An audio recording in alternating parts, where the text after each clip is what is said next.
వేశ్యలు ఎందుకు అలంకరించుకుంటారు? లేని అందాన్ని. ముసలిళ్ళైనా సరే వేశ్యలు ఎట్ట తయారవుతారో చూసుకోండి. వేశ్య అంటే ఒళ్ళమ్ముకొని బ్రతికే స్త్రీలు. ఒళ్ళమ్ముకొని బ్రతికే స్త్రీలు ఎలా తయారవుతారు?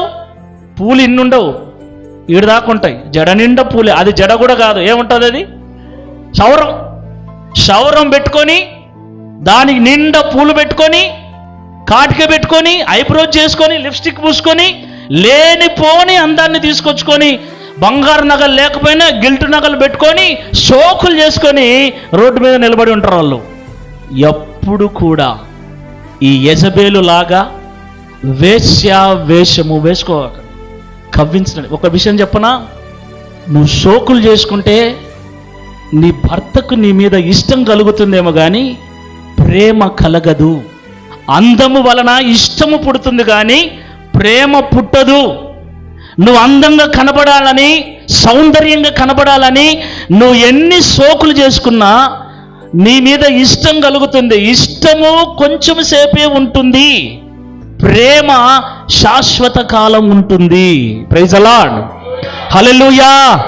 అందము వలన ఇష్టము కలిగితే నీ అణుకువ వలన ప్రేమ కలుగుతుంది నీ భర్తకు నీ మీద. అర్థమవుతుంది? అణుకువ అంటే దైవభక్తి గలవారమని చెప్పుకుని స్త్రీలకు తగినట్లుగా సత్క్రియల చేత నిన్ను నీవు, దేవుని వాక్యం ఏం చెప్తుంది? ఒక భార్యగా నువ్వు ఎలా ఉండాలి, ఒక తల్లిగా ఎలా ఉండాలి, ఒక చెల్లిగా ఎలా ఉండాలి, ఒక అక్కగా ఎలా ఉండాలి, ఒక స్త్రీగా ఎలా ఉండాలని వాక్యం చెబుతుందో అలాగ నువ్వు ఉండి చూడు.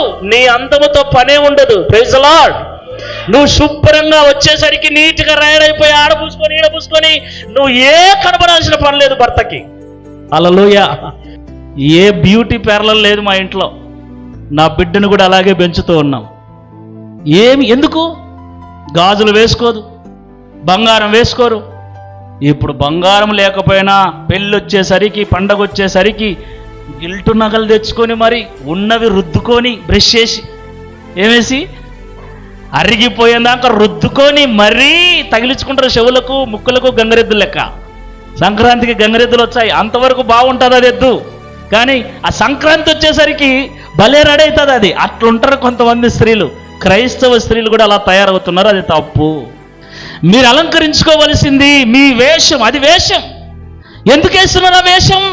అమ్మో లేనులని అనుకుంటారనా? గొప్పగా కనపడాలనా? హుందాగా కనపడాలనే?